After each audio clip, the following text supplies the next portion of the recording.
அஸ்ஸலாமு அலைக்கும் வரஹமத்துல்லாஹி வபரகாத்துஹு. அல்லாஹுடைய மாபெரும் கிருபையினாலும் ரசூலுல்லாஹி ஸல்லல்லாஹு அலைஹி வஸல்லம் அவர்களுடைய துவா வர்க்கத்தினாலும் அல்ஹம்துலில்லாஹ் இதுவரை பல பயான்களை தந்திருக்கின்றேன். அனைவரும் சப்ஸ்கிரைப் செய்து கேட்ட உங்கள் அனைவருக்கும் அல்லாஹு தாலா அதற்குரிய நற்கூலியை தந்தருள்வானாக. உடல் ஆரோக்கியத்தையும் உள்ள நலத்தையும் தந்தருள்வானாக. மேலும் மேலும் அதிகமாக தீனுடைய விஷயங்களை கற்று அதன்படி அமல் செய்யக்கூடிய பாக்கியத்தை அல்லாஹ் நம் அனைவருக்கும் தந்தருள்வானாக. ஆமீன். இன்ஷா அல்லாஹ் இனிமேல் குர்ஆனுடைய தஃப்சீர், அதாவது ஒவ்வொரு ஆயத்துக்களுடைய விளக்கத்தையும் அல்லாஹ் கூறியுள்ள முறைப்படி நாம் தெரிந்து கொள்ள வேண்டும். ஆகவே ஜவாஹிருல் குர்ஆன் தஃப்சீர் குர்ஆனுடைய திருக்குர்ஆனுடைய விளக்கத்தை இன்ஷா அல்லாஹ் இனிமேல் ஒவ்வொரு பகுதிகளாக சிறிது சிறிதாக பார்க்கலாம். பொறுமையோடும் கவனமாகவும் முழு பயானையும் கேட்டு பயனடையுங்கள். மற்றவர்களுக்கும் பகிர்ந்து அல்லாஹ்விடம் நற்கூலியை பெற்றுக்கொள்ளுங்கள். அல்லாஹு தாலா நம் அனைவருக்கும் கற்றதின்படி வாழக்கூடிய பாக்கியத்தை தந்தருள்வானாக. ஆமீன். இன்ஷா அல்லாஹ் இன்றைய பயானில் சூரத்துல் பக்ராவின் 126வது ஆயத்து முதல் 129 ஆயத்துக்கள் வரை தஃப்சீர் பார்க்கலாம். இந்த வசனங்களில் காபாவுடைய கட்டட அமைப்பு, காபாவின் வரலாறு, காபாவும் கிறிஸ்தவர்களும், சேவையை ஏற்றுக்கொள் இறைவா, இறை வசனங்களை ஓதி காட்டுதல், இறை வேதம் கற்பிப்பது, தத்துவ போதனைகள், இதயங்களை தூய்மைப்படுத்துதல், இது போன்ற பல்வேறு விஷயங்களை பற்றி அல்லாஹ் கூறியிருக்கின்றான். இந்த தஃப்சீரை முழுமையாக கேட்டு பயனடையுங்கள். மேலும் நமது மற்ற பயான்களையும் பார்த்து பயனடையுங்கள். மற்றவர்களுக்கும் பகிர்ந்து அல்லாஹ்விடத்தில் நற்கூலியை பெற்றுக்கொள்ளுங்கள். இரண்டாவது சூராவின் 126வது வசனத்தில் இப்ராஹிம் அலைஹிவஸல்லம் அவர்கள் அல்லாஹ்விடம், என் இறைவனே, மக்காவாகிய இதை பாதுகாப்பு அளிக்கும் ஒரு பட்டணமாக ஆக்கி இதில் வசிப்பவர்களில் எவர் அல்லாஹ்வையும் இறுதி நாளையும் நம்பிக்கை கொள்கின்றார்களோ அவர்களுக்கு உணவாக பல வகை கனி வர்க்கங்களையும் அளித்து வா என்று கூறியதற்கு அல்லாஹ், என்னை நம்பிக்கை கொள்பவர்களுக்கு நான் உணவளிப்பது போல என்னை நிராகரிப்பவனுக்கும் உணவளித்து அவர்களையும் சிறிது காலம் அங்கு சுகம் அனுபவிக்க விட்டு வைப்பேன். பிறகு நரக வேதனையின் பக்கம் செல்லும்படி அவனை நிர்பந்திப்பேன். அவன் செல்லும் இந்த இடம் மிகவும் கெட்டது என்று அல்லாஹ் சொன்னான்.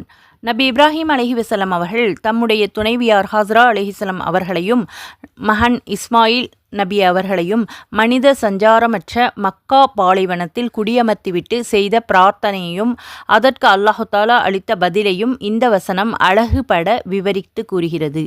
மனைவியையும் மகனையும் விட்டு பிரிந்து பார்வையிலிருந்து மறைந்தவுடன் நபி இப்ராஹிம் அலைஹிவஸல்லம் அவர்கள் 2 கோரிக்கைகளை அல்லாஹ்வின் முன் வைக்கின்றார்கள்.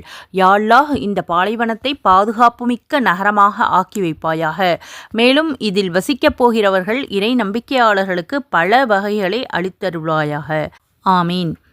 உமது சந்ததியினர்களில் அநியாயக்காரர்களுக்கு என் வாக்குறுதியை பொருந்தாது என்று அல்லாஹ் முன்பே கூறிவிட்டால், இப்பொழுது உணவு வகைகளை அளிக்குமாறு அல்லாஹ்விடம் பிரார்த்தித்த வேளையில் அவர்களில் இறை நம்பிக்கையாளர்களுக்கு பல வகைகளை அருள்வாயாக என்று குறிப்பிட்ட நபி இப்ராஹிம் அலைஹிவஸல்லம் அவர்கள் கேட்டார்கள். ஆனால் அதற்கு பதிலளித்த அல்லாஹ் தாலா, இந்த உலகத்தை பொறுத்தவரையில் நல்லவர்கள் தீயவர்கள் அனைவருக்கும் உணவளிப்பேன். உணவு அளிப்பதில் பாகுபாடு காட்ட மாட்டேன். தீயவர்களுக்கு மறுமையில் தண்டனை வழங்குவேன் என்று விளக்கினான். நபி இப்ராஹிம் அலைஹிவஸல்லம் அவர்களுடைய 2 கோரிக்கைகளையும் அல்லாஹ் தாலா ஏற்றுக்கொண்டு விட்டான் என்பதற்கு திரு மக்கா நகரத்துடைய வளர்ச்சி சாட்சியாக இருக்கின்றது. பொட்டலாக கிடந்த அந்த பாலைவனத்தில் ஜம்சம் என்னும் வற்றாத நீரூற்றை பொங்கி எழச் செய்தான் அல்லாஹ். இந்த நீரை கண்ட மக்கள் சுற்று வட்டாரங்களிலிருந்து திரு மக்காவில் குடியேறத் தொடங்கினார்கள். சுஹான்அல்லாஹ். அது மட்டுமல்ல, திரு மக்காவை பாதுகாப்பளிக்கும் நகரமாகவும் அல்லாஹ் தஆலா ஆக்கினான். அறியாமை காலத்திலிருந்தே திரு மக்கா பாதுகாப்பளிக்கும் புகலிடமாக விளங்கி வருகிறது. 125வது வசனத்துடைய விரிவுரையில் இதை பற்றி நாம் பார்த்திருக்கின்றோம். போன பயானில் உள்ளது. இதுவரை எதிரிகள் எவரும் திரு மக்கா மீது படையெடுத்து அதை கைப்பற்றினார்கள் என்ற வரலாறு இல்லை. எனவே எதிரிகளிடமிருந்து இந்த நகரை பாதுகாப்பாயாக என்று நபி இப்ராஹிம் அலைஹிவஸல்லம் அவருடைய பிரார்த்தனைக்கு பொருள் தரலாம். பைத்துல் முகத்தஸ் புனித ஆலயம் இன்று முஸ்லிம்களுடைய கையை விட்டு போய்விட்டது என்பது குறிப்பிடத்தக்கதாகும். முஸ்லிம் ஆட்சியர்களில் ஹஜ்ஜாஜ் பின் யூசுப் என்ற கொடுங்கோலன் ஹிஜ்ரி 95 கிபி 714 ஆண்டு மறைந்துவிட்டான். சிலர் திரு மக்காவின் புனிதத்தன்மைக்கு மாசு கற்பிக்கும் வகையில் நடந்து கொண்டது வேலியே பயிரை மேய்ந்த அத்துமீறல்கள் அடங்கும்.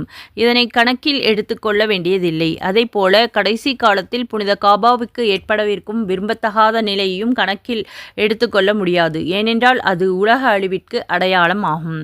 அண்ணன் நபி ஸல்லல்லாஹு அலைஹி வஸல்லம் அவர்கள் கூறினார்கள், அபிசீனியாவில் சிறுத்த கால்களை உடைய ஒருவர் காபாவை சிதைப்பார். அறிவிப்பாளர் அபூ ஹுரைரா ரலியல்லாஹு அன்ஹு, நூல் புகாரி, முஸ்லிம். தமரத் பழங்கள். மேலும் உலகத்துடைய பல பகுதிகளிலிருந்தும் திரு மக்கா நகருக்கு பல வகைகள் வந்து குவிகின்றன.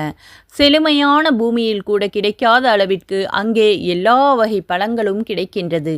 பாலைவனமாக இருந்த அந்த பூமியில் இப்போது விவசாய வேலைகள் வேகமாக நடந்து வருவதை காணும் பொழுது நபி இப்ராஹிம் அலைஹிவஸல்லம் அவர்களுடைய துவா வேண்டுதல் எந்த அளவு ஏற்றுக்கொள்ளப்பட்டுள்ளது என்பதை புரிந்து கொள்ள முடிகிறது. இந்த வசனத்தில் இடம்பெற்றுள்ள தமரத் என்பதற்கு பல வகைகள் என்ற பொருளை தவிர்த்து பலன்கள் என்று பொருள் தருகிறார்கள் சிலர். இதன்படி விவசாயம், கைத்தொழில், தொழில்நுட்பம் ஆகியவற்றினால் கிடைக்கக்கூடிய பலன்கள் என்று பொருள் விரியும். நம்மிடமிருந்து அவர்களுக்கு ஆகாரமாக ஒவ்வொன்றின் பலன்களையும் கொண்டு வந்து அங்கே குவிக்குமாறு செய்யவில்லையா என்று இன்னொரு வசனத்தில் அல்லாஹ் கேட்பது இந்த கருத்தை உறுதி செய்கிறது. இதன்படி உலகத்தின் பல பகுதிகளில் தயாரிக்கப்படுகின்ற அனைத்து வகையான பொருள்களும் திரு மக்காவில் தொடர்ந்து கிடைத்து கொண்டே இருக்கின்றது. நூல் மாரிஃபுல் குர்ஆன்.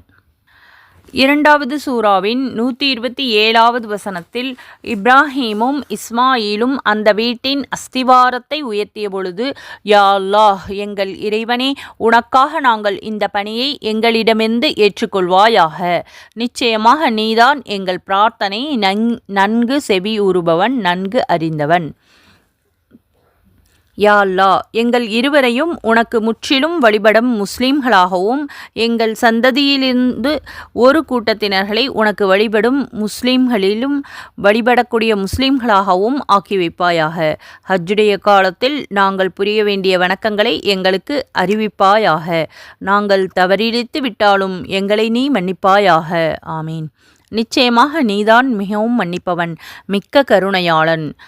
129வது வசனத்தில், யா அல்லாஹ், என் சந்ததிகளாகிய அவர்களில் இருந்து உன்னுடைய வசனங்களை அவர்களுக்கு ஓதி காண்பித்து வேதத்தையும் ஆழ்ந்த ஞானங்களையும் அவர்களுக்கு கற்றுக் கொடுத்து அவர்களை பரிசுத்தமாக்கி வைக்கும் ஒரு தூதரை அவர்களுக்கு அனுப்புவாயாக. நிச்சயமாக நீதான் மிக வல்லவன், ஞானமுடையவன் என்று பிரார்த்தனை செய்தார்கள். இறை தூதர் இப்ராஹிம் அலைஹிவஸல்லம் அவர்களும் அவர்கள் தம் மகனார் இஸ்மாயில் அலைஹிவஸல்லம் அவர்களும் புனித காபாவை புதுப்பித்து கட்டிய செய்தியை பற்றியும் பின்னர் அல்லாஹ்விடம் அவர்கள் முன்வைத்த வேண்டுதல்களை பற்றியும் இந்த வசனங்களில் எடுத்துரைக்கப்பட்டுள்ளது. தந்தையும் மகனும் புனித காபாவுடைய அடித்தளங்களை உயர்த்தி கட்டினார்கள் என்று இங்கே கூறப்பட்டிருப்பதிலிருந்து முன்பே அங்கு அஸ்திவாரம் இருந்திருக்கிறது என்று தெரிகிறது. முதல் மனிதர் நபி ஆதம் அலைஹிவஸல்லம் அவர்கள் புனித காபாவை முதலில் கட்டினார்கள். பிறகு அது இடிந்து போய் அதனுடைய அஸ்திவாரம் மட்டும் எஞ்சியிருந்தது. அந்த அஸ்திவாரத்தை நபி இப்ராஹிம் அலைஹிவஸல்லம் அவர்களும் நபி இஸ்மாயில் அலைஹிவஸல்லம் அவர்களும் உயர்த்தி கட்டினார்கள். நூல் மாரிஃபுல் குர்ஆன். காபாவின் கட்டட அமைப்பு. புனித காபாவுடைய 4 சுவர்களும் ஒரே அளவில் இல்லை. இதன் கிழக்கு பக்க சுவர் 33 முழங்கள் கொண்டதாகும். அதே திசையில்தான் காபாவுடைய தலைவாயில் உள்ளது. அதற்கு எதிர் திசையான மேற்கு பக்கச்சுவர் 31 முழங்கள் கொண்டதாகும். ஹஜருல் அஸ்வத் அமைந்துள்ள தெற்கு பக்க சுவர் 20 முழங்களும் அதற்கு எதிர் திசையான வடக்கு பக்க சுவர் 22 முழங்களும் கொண்டவைகள் ஆகும். காபாவை வடக்கே வில் போன்ற அமைப்பில் ஒரு இடம் உண்டு. அதற்கு ஹதீம் என்று பெயர். அதுவும் காபாவை சேர்ந்ததே ஆகும். அண்ணல் நபி ஸல்லல்லாஹு அலைஹி வஸல்லம் அவர்களுக்கு 35 வயதான பொழுது, இன்னொரு தகவலின்படி 25 வயது, காபாவை புதுப்பித்து கட்டக்கூடிய பணி நடைபெற்றது. அப்பொழுது இந்த இடத்தை விட்டு கட்டினார்கள். செலவை குறைப்பதற்காக இவ்வாறு செய்திருக்கலாம். தப்சீர் ஹக்கானி. காபாவுடைய வரலாறு. காபாவை இப்ராஹிம் நபி அலைஹிவஸல்லம் அவர்கள் கட்டியதற்கு பின்னர் அது பழுதடைந்த பொழுது பனு ஜுர்ஹூம் என்ற குலத்தினர் அதை கட்டினார்கள். பிற்காலத்தில் அமாலிக் என்னும் கோத்திரத்தினர்கள் கட்டினார்கள். பின்னர் அண்ணன் நபி ஸல்லல்லாஹு அலைஹி வஸல்லம் அவர்களுடைய 5வது பாட்டனார் ஆன ஹுசைப் பின் கிலாப் என்பவர் காபாவை கட்டி அதன் மேல் பகுதியை மரங்களால் ஆன தளமாக மாற்றி அமைத்தார்கள். அதற்கு பிறகு முஹம்மது நபி ஸல்லல்லாஹு அலைஹி வஸல்லம் அவர்களுடைய காலத்தில் காபா சிதிலம் அடைந்த பொழுது குறைசிகள் புதுப்பித்து கட்டினார்கள். அதில் அண்ணன் நபி ஸல்லல்லாஹு அலைஹி வஸல்லம் அவர்கள் கலந்து கொண்டு பணியாற்றினார்கள். அப்பொழுது ஹஜருல் அஸ்வத் என்ற கல்லை தற்போது அது இருக்கக்கூடிய இடத்தில் யார் வைப்பது என்ற சர்ச்சை எழுந்தது. இறுதியில் அதை பற்றி முடிவு செய்யக்கூடிய பொறுப்பு அண்ணன் நபி ஸல்லல்லாஹு அலைஹி வஸல்லம் அவர்களிடம் விடப்பட்டது. முஹம்மது நபி ஸல்லல்லாஹு அலைஹி வஸல்லம் அவர்கள் அந்த கல்லை ஒரு போர்வையின் மீது வைத்து அந்த போர்வையை தூக்கித் தரும்படி குறைசி தலைவர்களிடம் கூறினார்கள். அவ்வாறு அவர்கள் கொடுக்கவே அன்னலார்கள் அவர்கள் இப்போது எடுத்துள்ள அந்த இடத்தில் வைத்து விட்டார்கள். அதற்கு பிறகு ஒருமுறை அன்னை ஆயிஷா ரலியல்லாஹு அவர்களிடம் அண்ணன் நபி ஸல்லல்லாஹு அலைஹி வஸல்லம் அவர்கள் இப்படி கூறினார்கள். காபாவிற்கு 2 தலைவாயில்கள் இருந்தன. ஒன்று நுழைவதற்கும் மற்றொன்று வெளியேறுவதற்கும் வசதியாக அமைக்கப்பட்டிருந்தது. அதைப்போல ஹதீம் என்ற இடமும் காபாவோடு சேர்ந்து இருந்தது. குறைசிகள் காபாவை புதுப்பித்து கட்டிய பொழுது ஹதீமை விட்டு கட்டியதோடு ஒரு வாசலை அடைத்து விட்டார்கள். உமது சமூகத்தினர்கள் இஸ்லாத்திற்கு புதியவர்களாக இல்லாதிருப்பின் பழைய அமைப்பிலேயே காபாவை நான் கட்டிவிடுவேன். இதனை அறிந்து வைத்திருந்த அன்னை ஆயிஷா ரலியல்லாஹு அன்ஹா அவர்களுடைய சகோதரியின் மகன் அப்துல்லா பின் ஜுபைர் ரலியல்லாஹு அன்ஹு அவர்கள் மக்காவுல் ஆட்சியாளர்களாக இருந்த வேளையில் காபாவை புதுப்பித்து கட்டினார்கள். 2 தலைவாய்களை அமைத்ததோடு ஹதீமையும் காபாவோடு அவர்கள் இணைத்து விட்டார்கள். அது ஹிஜ்ரி 64ஆம் ஆண்டு நடந்தது. பிறகு பனு உமையாவுடைய ஆட்சி காலத்தில் அப்துல் மலிக் பின் மர்வான் என்பவர் ஹலீஃபாவாக இருந்தபொழுது ஹஜ்ஜாஜ் பின் யூசுப் மக்காவில் ஆட்சியாளர்களாக இருந்தார்கள். அவர் அப்துல்லா பின் ஜுபைர் ரலியல்லாஹு அன்ஹு அவர்களுடைய காலத்தில் ஏற்படுத்தியிருந்த காபாவுடைய அமைப்பை திரும்பவும் பழைய நிலைக்கு கொண்டு வந்தார்கள். 2 வாயில்களில் ஒன்றை அடைத்துவிட்ட அவர் ஹதீமை இடித்து பழைய நிலையில் அமைத்துவிட்டார். இது நடந்தது ஹிஜ்ரி 74வது ஆண்டில் ஆகும். பிறகு கலிஃபா ஹாரூன் ரஷீத் அவர்களுடைய ஆட்சி காலத்தில் ஹிஜ்ரி 193 அப்பாசிய கலிஃபாக்களில் 5ஆமவர். அவருடைய காலத்தில் அண்ணன் நபி ஸல்லல்லாஹு அலைஹி வஸல்லம் அவர்கள் விரும்பிய பிரகாரமே காபாவை மாற்றி அமைக்க எண்ணி இமாம் மாலிக் ரஹ்மத்துல்லாஹி அலைஹி இவர் ஹிஜ்ரி 93 முதல் 179 வரை இருந்தார். அவருடைய அந்த கலிஃபாவிடம் ஆட்சி அமைப்பதை பற்றி யோசனை கேட்டார்கள். அதற்கு அன்னார் இப்படி இடிப்பதும் கட்டுவதும் ஒரு கேளிக்கையாகிவிடும், காபாவுடைய கண்ணியத்திற்கு இழுக்கு ஏற்பட்டுவிடும், எனவே எந்த மாற்றமும் செய்ய வேண்டாம் என்று கூறிவிட்டார்கள். ஹிஜ்ரி 1040 வரை காபாவுடைய கட்டட அமைப்பு இதே நிலையில் நீடித்தது. பிறகு கட்டடம் மிகவும் பழையதாக இருந்தது. துருக்கி அரசர் சுல்தான் முராத் பின் அஹ்மத் இவர் கிபி 1520 முதல் 1611 வரை இவர் காபாவை புதுப்பித்து கட்டினார்கள். மிகவும் உறுதியான முறையில் கட்டி சலவை கற்கள் பதித்து காபாவை அழகுபடுத்தினார்கள். இன்று வரை அதே நிலையில் நீடிக்கின்றது. சுப்ஹானல்லாஹ். நூல் தப்சீர் ஹக்கானி. சிஃபாவுல் கராம். காபாவும் கிறிஸ்தவர்களும். புனித காபாவுடைய புகழையும் அதன் தொன்மையான சிறப்பையும் கிறிஸ்தவர்கள் சிலர் உறுதிப்படுத்தி இருக்கின்றார்கள். திருக்குர்ஆனை ஆங்கிலத்தில் மொழிபெயர்த்த ஜார்ஜ் சேஸ் என்பவர் கிறிஸ்தவர். அதன் முன்னுரையில் பின்வருமாறு எழுதுகிறார். மக்காவை பக்கா என்று அழைப்பார். 2 சொற்களும் பொருள் ஒன்றே. அதிகமாக ஒன்று சேர்ப்பது அல்லது நெரிசல் மிகுந்து இருப்பது என்பது இதன் பொருளாகும். இது உலகில் மிகவும் தொன்மையான நகரம் ஆகும். மேலும் அவர் கூறுகிறார், மக்காவில் இந்த இறை ஆலயம் அரபுகளிடம் புனிதமானதாக இருக்கிறது. இறை ஆலயங்களில் மிகவும் தொன்மையான ஆலயம் இதுவே ஆகும். முஹம்மது நபி ஸல்லல்லாஹு அலைஹி வஸல்லம் அவர்களுக்கு பல நூற்றாண்டுகளுக்கு முன்பே இது இருந்து வருகிறது. சர் வில்லியம் மூர் என்ற ஆங்கிலேயர் தமது முஹம்மதின் வாழ்க்கை வரலாறு என்ற நூலில் எழுதுகிறார். மக்காவுடைய சமயம் தொடர்பான வரலாறு மிகவும் பழமையானது. என்பதை ஒப்புக்கொள்ள வேண்டியதிருக்கிறது. வரலாற்று காலத்திற்கு முன்பிருந்தே அரபுகளின் மையமாக காபா இருந்துள்ளது. அதன் புனிதத்துவம் ஒப்புக்கொள்ளப்பட்ட ஒன்றாகும். சேவையை ஏற்றுக்கொள் இறைவா. நபி இப்ராஹிம் அலைஹிவஸல்லம் அவர்களும் இஸ்மாயில் அலைஹிவஸல்லம் அவர்களும் புனித காபாவை கட்டி முடித்த பிறகு அல்லாஹ்விடம் இப்படி துஆ செய்தார்கள். யா அல்லாஹ், எங்களுடைய இந்த தொண்டினை ஏற்றுக்கொள்வாயாக. உன்னுடைய திருப்பத்தை நாடியே நாங்கள் இந்த பணியை மேற்கொண்டோம். எங்களுடைய எண்ணங்களை எங்களை விட நீயே நன்கு அறிந்தவன். எங்கள் வேண்டுதல்களை நீயே செவியுறுபவனாக இருக்கின்றாய். நாம் புரிகின்ற நற்கர்மங்கள் எதுவானாலும் அது அல்லாஹு தஆலாவிடம் ஒப்புக்கொள்ளப்பட்டால்தான் அதற்கு பலன் உண்டு. எனவே நாம் செய்கின்ற நல்ல பணிகளை ஏற்றுக்கொள்ளுமாறு அல்லாஹ்வை நாம் வேண்டிக் கொள்ள வேண்டும் என்று இந்த வசனம் உணர்த்துகின்றது. இப்படி அல்லாஹ்வை பணிந்து அவன் திருப்தியை வேண்டி நிற்கக்கூடிய மனநிலை வந்துவிட்டால் தான் புரிந்த நல்ல செயல்கள் குறித்து அகந்து கொள்ள மனிதனுக்கு வாய்ப்பு இருக்காது. அதன் சேவையில் முன்னேற்றமும் அபிவிருத்தியும் ஏற்படும். நபி இப்ராஹிம் அலைஹிவஸல்லம் அவர்கள் இஸ்மாயில் அலைஹிவஸல்லம் ஆகியோர் மேற்கொண்ட இந்த திரு தொண்டை அல்லாஹ் ஏற்றுக்கொண்டான். புனித காபாவை காலத்திற்கும் வழிபாட்டு தலமாக அல்லாஹ் ஆக்கிவிட்டான். இந்த உலகம் இருக்கும் வரை புனித காபாவை உலக மக்கள் அனைவரும் தரிசித்த வண்ணம் இருப்பார்கள். சுப்ஹானல்லாஹ்.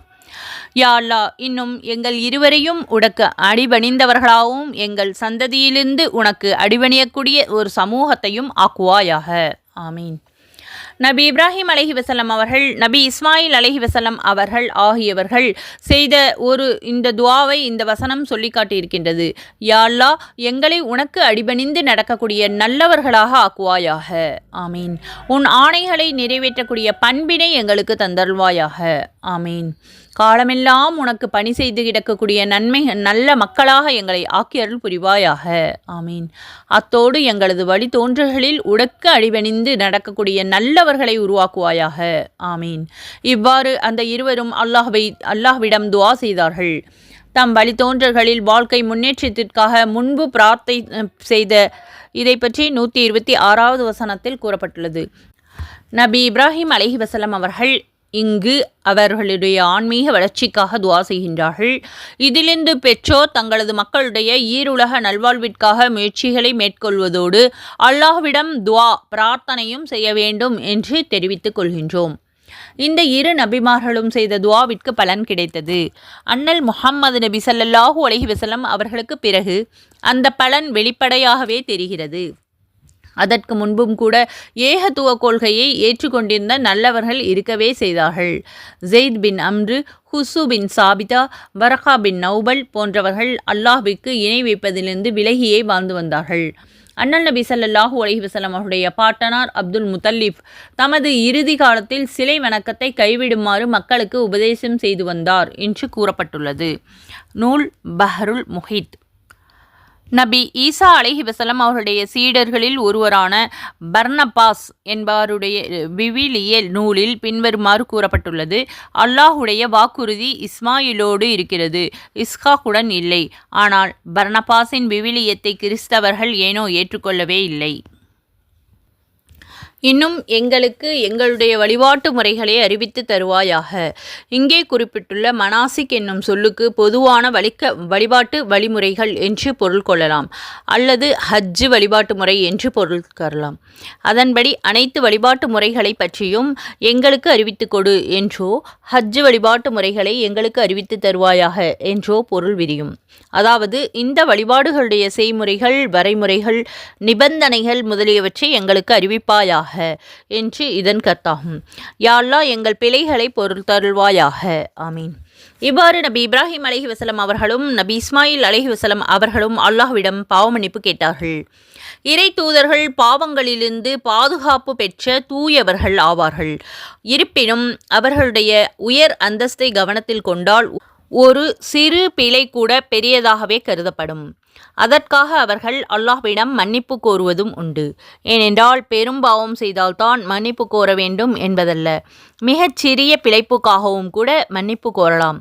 ஒரு பணியாளர் தனக்கு இடப்பட்ட ஆணையை செயல்படுத்த தவறியதற்காக தன் முதலாளியிடம் மன்னிப்பு கோருகிறார். நண்பன் தன் நண்பனுக்கு உதவ முடியாமல் போனதற்காக மன்னிப்பு கேட்கின்றான். ஒழுக்க குறைவாக நடந்து கொண்ட மகன் அதற்காக தன்னுடைய தந்தையிடம் மன்னிப்பு கேட்கின்றான். இப்படி மன்னிப்பு கோருதல் பல வகைகள் உண்டு. இவற்றில் நபிமார்கள் கேட்கக்கூடிய பாவ மன்னிப்பு அல்லாஹுடைய திருப்திக்கு சற்றும் மாற்றமாக நடந்துவிடக்கூடாது என்ற எண்ணத்தில் அமைந்ததாகும். யா அல்லாஹ், இன்னும் அவர்களிலிருந்து அவர்களுக்கு ஒரு தூதரை அனுப்புவாயாக என்று நபி இப்ராஹிம் அலைஹிவஸல்லம் அவர்கள் தன்னுடைய மகனார் இஸ்மாயில் அலைஹிவஸல்லம் அவர்களுடைய சந்ததியிலிருந்து ஒரு நபியை அனுப்ப வேண்டும் என்று அல்லாஹ்விடம் வேண்டினார்கள். அன்னாருடைய வேண்டுதலை ஏற்று நபி இஸ்மாயில் அலைஹிவஸல்லம் அவர்களுக்கு பல்லாயிரம் ஆண்டுகளுக்கு பிறகு அண்ணல் நபி ஸல்லல்லாஹு அலைஹி வஸல்லம் அவர்கள் இறுதி தூதராக அல்லாஹு தஆலா அனுப்பி வைத்தான். அண்ணல் நபி ஸல்லல்லாஹு அலைஹி வஸல்லம் அவர்களுடைய வருகையை குறித்து நபி ஈசா அலைஹிவஸல்லம் அவர்கள் இஸ்ராவேலர்களுக்கு முன்னறிவிப்பு செய்ததை பற்றி குர்ஆனில் குறிப்பிடப்பட்டுள்ளது. 61வது சூராவின் 6வது வசனத்தில், மரியமுடைய மகன் ஈசா அலைஹிவஸல்லம் அவர்கள் இஸ்ராயேலின் சந்ததிகளை நோக்கி, இஸ்ராயேலின் சந்ததிகளே, மெய்யாகவே நான் உங்களிடம் அனுப்பப்பட்ட அல்லாஹ்வுடைய ஒரு தூதர் ஆவேன். நான் எனக்கு முன்னுள்ள தௌராத்தையும் உண்மைப்படுத்துகின்றேன். எனக்கு பிறகு அஹ்மத் என்னும் பெயர் கொண்ட ஒரு தூதர் வருவதை பற்றி நான் உமக்கு நற்செய்தி கூறுகின்றேன் என்று கூறியதை நபியே நீர் அவர்களுக்கு ஞாபகமூட்டுவீராக. அவர் அறிவித்தவாறு அந்த தூதர் தெளிவான அத்தாட்சிகளோடு அவர்களிடம் வந்த சமயத்தில் அவரை நம்பிக்கை கொள்ளாமல் இது தெளிவான சூனியம் என்று அவர்கள் கூறினார்கள். அண்ணல் நபி ஸல்லல்லாஹு அலைஹி வஸல்லம் அவர்கள், நான் இப்ராஹிமுடைய பிரார்த்தனையாகவும் ஈசா நபியுடைய நற்செய்தியாகவும் என் அன்னையின் கனவாகவும் இருக்கின்றேன் என்று தெரிவித்தார்கள். அறிவிப்பவர் இர்ஃபால் பின் சாரியா, நூல் முஸ்னத் அஹ்மத். பழைய ஏற்பாட்டில் பின்வருமாறு கூறப்பட்டுள்ளது: உன் தேவனாகிய யெகோவா உன் நிமித்தம் உன் சகோதரர்களுக்குள்ளே என்னைப் போல ஒரு தீர்க்கதரிசியை உமக்கு மத்தியில் நின்றும் எழும்ப பண்ணுவார். உபகாமம் 18:15. மேலும் பின்வருமாறு பழைய ஏட்டில் கூறப்பட்டுள்ளது: நான் அவர்கள் நிமித்தம் அவர்களுடைய சகோதரர்களிலிருந்து உன்னைப் போல ஒரு தீர்க்கதரிசியை எழும்ப பண்ணி என்னுடைய வாக்குகளை அவர்களது வாயில் இடுவேன். உபாகமம் 18:18. இங்கே என்னுடைய வாக்குகளை அவரது வாயில் இடுவேன் என பழைய ஏற்பாட்டில் கூறப்பட்டிருப்பதை கவனிக்க வேண்டும். இது அண்ணல் நபி ஸல்லல்லாஹு அலைஹி வஸல்லம் அவர்களுக்கு மட்டுமே பொருந்தும். ஏனென்றால் திருக்குர்ஆனுடைய வசனங்களுடைய சொற்களும் அவற்றுடைய கருத்துகளும் இரண்டுமே அல்லாஹுடைய ஆகும் என்பதில் இரு கருத்துக்கும் இடமில்லை. மாறாக இதர வேதங்களின் கருத்துக்கள் மட்டுமே அல்லாஹுடையவை. அவற்றுடைய சொற்கள் அந்தந்த நபிமார்கள் உடையனவ ஆகும் என்று கூறப்பட்டுள்ளது. அல்லாஹுடைய வார்த்தைகளை அருளப்பட்டது அண்ணல் நபி ஸல்லல்லாஹு அலைஹி வஸல்லம் அவர்களுக்கே ஆகும். புதிய ஏற்பாட்டை பொறுத்தவரையில் அது மத்தேயு, மாற்கு, லூக்கா மற்றும் யோவான் என பல பிரிவுகளாக காணப்படுகிறது. நபி ஈசா அலைஹிவஸல்லம் அவர்கள் தெரிவித்த கருத்தை இந்த 4 சீடர்களும் வெவ்வேறு வார்த்தைகளால் கூறியுள்ளார்கள். புதிய ஏற்பாட்டில் காணப்படும் சொற்கள் அல்லாஹ்வால் அருளப்பட்டவை அல்ல என்பது இதற்கு பெரிய சாட்சியாகும். ஹிந்து புராணங்களில் கூட முஹம்மது நபி ஸல்லல்லாஹு அலைஹி வஸல்லம் அவருடைய வருகை குறித்து முன்னறிவிப்பு செய்யப்பட்டுள்ளதை காணலாம். மகாரிஷி வியாச முனிவரால் எழுதப்பட்ட 18 புராணங்களில் ஒன்றான பவிஷ்ய புராணத்தில் கீழ்காணும் சூத்திரம் உள்ளது. பவிஷ்ய புராணம் 3:3-5-8. சமஸ்கிருத மொழியில் அமைந்துள்ள இந்த சூத்திரத்தின் கருத்து: ஒரு அந்நிய நாட்டிலே மிலேச்ச ஆசாரியார் ஒருவர் தமது சீடர்களோடு வருவார். அவர் பெயர் முஹம்மது. அவர்கள் பாலைவனத்தை சேர்ந்தவராக இருப்பார். இந்த ஆசாரியாரின் இனம் மற்றும் தோற்றம் பற்றியும் அதே புராணத்தில் கூறப்பட்டுள்ளது. பவிஷ்ய புராணம் 3:25-3. அதாவது அவர்கள் கத்னா அதனுடைய பொருள் லிங்க செய்தி கத்னா செய்து கொண்டிருப்பார்கள். அவர்கள் தலையில் குடுமி இருக்காது, தாடி வைத்திருப்பார்கள், மாமிசம் உண்பார்கள், சப்தம் போட்டு அதாவது அதான் அழைப்பார்கள், முசல்மான் என்று அறிவிக்கப்படுவார்கள். இவ்வாறு கூறப்பட்டுள்ளது. அவர் உன்னுடைய வசனங்கள் அவர்கள் ஓதி காட்டுவார்கள், வேதத்தையும் ஞானத்தையும் அவர்களுக்கு கற்றுக் கொடுப்பார்கள், இன்னும் அவர்களை தூய்மையாக்குவார்கள். இங்கே முஹம்மது நபி ஸல்லல்லாஹு அலைஹி வஸல்லம் அவர்கள் மேற்கொண்ட 4 முக்கியமான பணிகளை அல்லாஹ் சுட்டிக்காட்டுகின்றான். இதைப்போல வேறு பல வசனங்களிலும் கூறப்பட்டுள்ளது. 2வது சூராவின் 151வது வசனத்திலும் காணப்படுகிறது. இந்த 4 பணிகள் அல்லாஹுடைய வசனங்களை ஓதி காட்டுவது, அல்லாஹுடைய வேதத்தை கற்பித்துக் கொடுப்பது, ஞான போதனைகள், இதயங்களை தூய்மைப்படுத்துவது. முதலாவதாக அல்லாஹுடைய இறை வசனங்களை ஓதி காட்டுதல். முஹம்மது நபி ஸல்லல்லாஹு அலைஹி வஸல்லம் அவர்கள் திருக்குர்ஆனுடைய வசனங்களை தெளிவுபட மக்களுக்கு ஓதி காட்டினார்கள். வசனங்களை கூட்டாமலும் குறைக்காமலும் குறியீடுகளை மிக சரியான முறையில் வெளிப்படுத்தியும் ஓதி காட்டினார்கள். நெடில் குறில் முறைகளை பேணி ஓதினார்கள். இவ்விதம் திருக்குர்ஆனை ஓதுவது ஒரு தனி கலையாகும், தஜ்வீத் ஆகும். இந்த கலை மிகவும் முக்கியத்துவம் வாய்ந்தது மட்டுமில்லாமல் இதனை கற்பதும் கற்பிப்பதும் மகத்தான நன்மைகளை தேடித்தரக்கூடிய பணிகள் ஆகும். இறைவேதம் கற்பிப்பது. இரண்டாவது, திருக்குர்ஆனுடைய வசனங்களை தெளிவாக ஓதி காட்டியது அதனுடைய பொருளையும் அன்னனார் ஸல்லல்லாஹு அலைஹி வஸல்லம் அவர்கள் மக்களுக்கு போதித்து வந்தார்கள். இதன் அரபு மொழி அறிவை மட்டும் வைத்துக்கொண்டு திருக்குர்ஆனுடைய அதன் கருத்துக்களையும் முழுமையாக அறிந்துவிட முடியாது. திருக்குர்ஆனுடைய கலை சொற்கள், வழக்குகள், வசனங்களுடைய நோக்கம் முதலான அடிப்படை தகவல்கள் தெரிந்திருக்க வேண்டும். இவ்வாறு திருக்குர்ஆனுக்கு விளக்கம் அளிக்கும் தகுதி மற்றவரை எல்லாவற்றுக்கும் விட அண்ணல் நபி ஸல்லல்லாஹு அலைஹி வஸல்லம் அவர்களுக்கே அதிகம் உண்டு. பொதுவாக ஒவ்வொரு கலைக்கும் ஒரு ஆசான் தேவை. மொழி அறிவு மட்டும் போதாது. ஒவ்வொரு கலையிலும் உள்ள நுணுக்கங்களை அவற்றை அறிந்து விளக்கி காட்டும் ஆற்றல் படைத்த ஒரு நபரிடம் கற்று தேடினால்தான் அந்த கலையுடைய உண்மை விளக்கத்தை பெற முடியும்.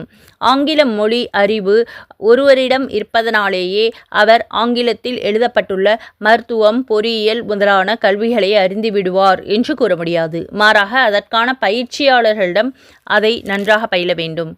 அதை போலத்தான் வேத நூலை கற்றறிந்து அதன் நுட்பங்களை தெரிந்து கொள்ள வேண்டுமென்றால் அதற்கு நபி ஸல்லல்லாஹு அலைஹி வஸல்லம் அவருடைய வழிகாட்டுதல் தேவை.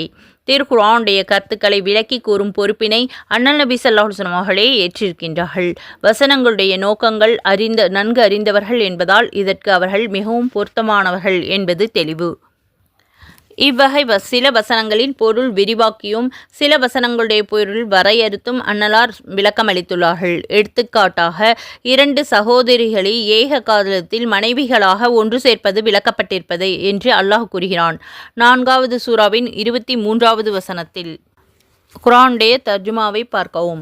இதற்கு விளக்கமளித்த அண்ணல் நபி ஸல்லல்லாஹு அலைஹி வஸல்லம் அவர்கள் 2 சகோதரிகளை ஏக காலத்தில் மனைவிகள் ஆக்கிக்கொள்வது விளக்கப்பட்டிருப்பதைப் போல ஒரு பெண்ணையும் அவளுடைய தகப்பனுடைய சகோதரியரினும் ஏக காலத்தில் மணப்பது கூடாது.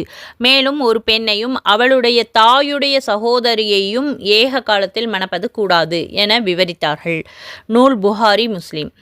இதைப்போல எவர்கள் உண்மையாகவே நம்பிக்கை கொண்டு தங்கள் நம்பிக்கையோடு எவ்வித அக்கிரமத்தையும் கலந்துவிடவில்லையோ அவர்களுக்கு நிச்சயம் அபயம் உண்டு. அவர்களே நேர்வழி பெற்றவர்கள் ஆவார்கள். இவ்வாறு அல்லாஹ் தஆலா 6வது சூராவின் 82வது வசனத்தில் கூறியிருக்கின்றான். எங்களில் யார் அக்கிரம் புரியாமல் இருக்கின்றோம் என்று நபித்தோழர்கள் அண்ணல் நபி ஸல்லல்லாஹு அலைஹி வஸல்லம் அவர்களிடம் கேட்டார்கள். அதற்கு முஹம்மது நபி அவர்கள், நிச்சயமாக இறைவனுக்கு இணை வைப்பதே மிகப்பெரிய அநீதி ஆகும். 31வது சூராவின் 13வது வசனத்தில் கூறியிருக்கின்றார்கள். இங்கே அக்கிரமம் என்பதற்காக பொதுவான பொருளை சுருக்கி இணை வைப்பது என்பதை குறிக்கின்றது என்று அன்னலார் வரையறுத்து கூறினார்கள். இவ்வாறு விரிவாக்குவதும் வரையறுப்பதும் இறைவேதம் கற்பிப்பதல் இதன் நோக்கமாகும் என்று அண்ணல் நபி ஸல்லல்லாஹு அலைஹி வஸல்லம் அவர்கள் இந்த விளக்கம் உணர்த்துகின்றது. 3வது, தத்துவ போதனை. ஒவ்வொன்றின் உண்மை நிலையை அறிந்து கொள்வதையே ஹிக்மத், ஞானம் அல்லது தத்துவம் என்பார்கள். ஒவ்வொரு பொருளுடைய உண்மையையும் கண்டறிந்து பேசக்கூடிய பேராற்றலை முஹம்மது நபி ஸல்லல்லாஹு அலைஹி வஸல்லம் அவர்களுக்கு அல்லாஹ் அருளியிருந்தான். திருக்குர்ஆனை ஓதி காட்டி அதன் கருத்துக்களை விளக்கி கூறியதோடு தத்துவ விளக்கங்களையும் அண்ணல் நபி ஸல்லல்லாஹு அலைஹி வஸல்லம் அவர்கள் வெளியிட்டு வந்தார்கள். முஹம்மது நபி ஸல்லல்லாஹு அலைஹி வஸல்லம் அவர்கள் செப்பிய தத்துவ மொழிகளில் அனந்தம் உண்டு. அவற்றில் சிலவற்றை பார்ப்போம். நீ ஒன்றை அளவுக்கு அதிகமாக விரும்புவது உன்னை அதன் குறைகளை காணவிடாமல் குருடன் ஆக்கிவிடும். அதன் குறைகளை கேட்க ஒட்டாமல் உன்னை செவிடனாக்கிவிடும். எவரையும் அளவோடு நேசி, ஏனென்றால் அவர் ஒரு நாள் உனக்கு பிடிக்காதவராக ஆகிவிடலாம். அதைப் போலவே எவரையும் அளவோடு வெறு, ஏனென்றால் அவர் ஒரு நாள் உனக்கு பிடித்தமானவராக ஆகிவிடலாம். நூல் திர்மிதி. உங்களை விட பொருளாதார வசதியில் கீழ்நிலையில் இருப்பவர்களை பாருங்கள், உங்களை விட மேல்நிலையில் இருப்பவர்களை பார்க்காதீர்கள். அறிவிப்பவர் அபூ ஹுரைரா ரலியல்லாஹு அன்ஹு. நூல் புகாரி, முஸ்லிம். நீ வெட்கத்தை விட்டுவிட்டால் நினைத்ததையெல்லாம் செய்யலாம். அறிவிப்பவர் இப்னு மசூத் ரலியல்லாஹு அன்ஹு. நூல் புகாரி. பொறாமை குணத்தை தவிர்த்து விடுங்கள். தீ விறகை தின்பதைப் போல பொறாமை நன்மைகளை தின்றுவிடும். அறிவிப்பவர் அபூ ஹுரைரா ரலியல்லாஹு அன்ஹு. நூல் அபூ தாவூத். நீங்கள் ஒருவருக்கொருவர் அன்பளிப்பு செய்து கொள்ளுங்கள், அதனால் அன்பு அதிகமாகும். அறிவிப்பவர் அபூ ஹுரைரா ரலியல்லாஹு அன்ஹு, நூல் புகாரி, முஸ்லிம். எவர் மனிதர்கள் மீது இரக்கம் காட்டவில்லையோ அவர் மீது அல்லாஹு தஆலா இரக்கம் காட்டுவது இல்லை.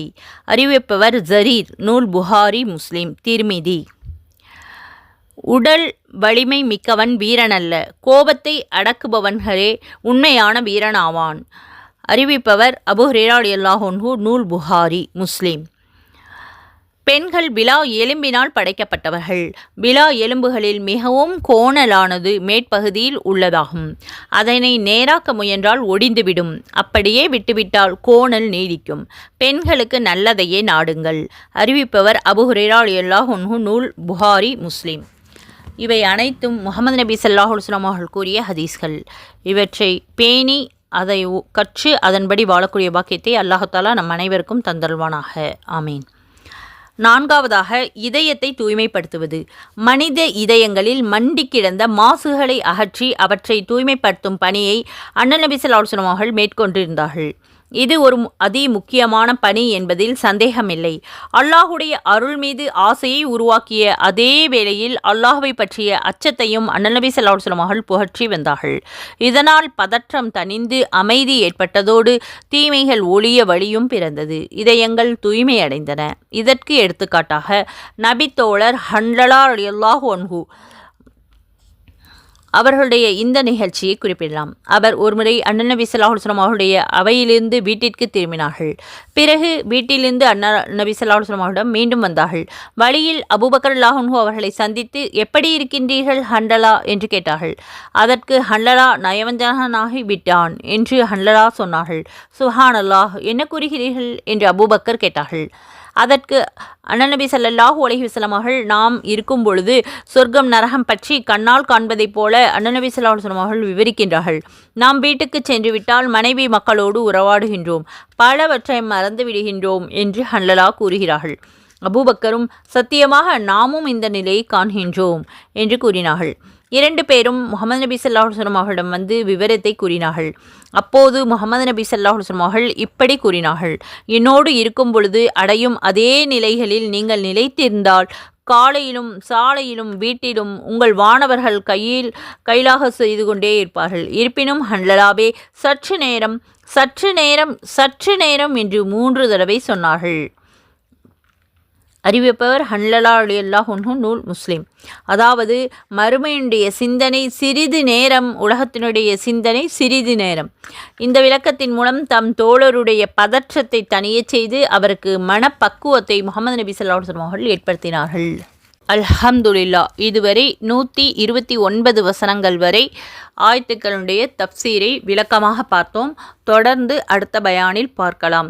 இவ்வளோ நேரமாக பொறுமையாக குர்ஆனுடைய தப்சீரை கேட்ட உங்கள் அனைவருக்கும் அல்லாஹ் தஆலா அதற்குரிய நற்கூலியை தந்தருள்வானாக. முஹம்மது நபி ஸல்லல்லாஹு அலைஹி வஸல்லம் அவருடைய ஹதீஸ்களையும் பார்த்தோம். முஹம்மது நபி ஸல்லல்லாஹு அலைஹி வஸல்லம் அவருடைய ஒவ்வொரு ஹதீஸ்களையும் கவனமாக கேட்டு அதன்படி வாழக்கூடிய பாக்கியத்தை அல்லாஹ் தஆலா நம் அனைவருக்கும் தந்தருள்வானாக. ஆமீன். நபி ஸல்லல்லாஹு அலைஹி வஸல்லம் அவருடைய கையில் மறுமையில் ஹவுதர்கள் என்னும் தண்ணீரை தந்தருள்வானாக. ஆமீன். முஹம்மது நபி ஸல்லல்லாஹு அலைஹி வஸல்லம் அவர்கள் மீது அதிகமாக ஸலவாத் ஓதக்கூடிய பாக்கியத்தை அல்லாஹ் தஆலா நம் அனைவருக்கும் தந்தருள்வானாக. ஆமீன். மறுமையில் முஹம்மது நபி ஸல்லல்லாஹு அலைஹி வஸல்லம் அவர்களுக்கு அருகில் இருக்கக்கூடிய பாக்கியத்தை தந்தருள்வானாக. ஆமீன். நபி ஸல்லல்லாஹு அலைஹி வஸல்லம் அவர்கள் மீது அதிகமாக ஸலவாத் ஓதக்கூடிய பாக்கியத்தை தந்தருள்வானாக. ஆமீன். மதீனா நகரத்திற்கு செல்லக்கூடிய பாக்கியத்தை அல்லாஹ் தஆலா நம் அனைவருக்கும் தந்தருள்வானாக. அல்லாஹ் தஆலா நம் அனைவருக்கும் ஹஜ்ஜை நசீவாக்குவானாக. சொர்க்கத்தை வாஜிபாக்கி நரகத்தை ஹராமாக்குவானாக. அல்ஹம்துலில்லாஹ். இதுவரை பொறுமையாக பயான் கேட்டு மற்றும் துஆக்களுக்கு ஆமீன் சொன்ன உங்கள் அனைவருக்கும் அல்லாஹ் தஆலா அதற்குரிய நற்கூலியை தந்தருள்வானாக. ஆமீன். ஜஸாக்கல்லாஹு கைரன் கசீரா. அஸ்ஸலாமு அலைக்கும் வரஹ்மத்துல்லாஹி வபரகாத்துஹு வ மஹ்ஃபிரத்துஹு.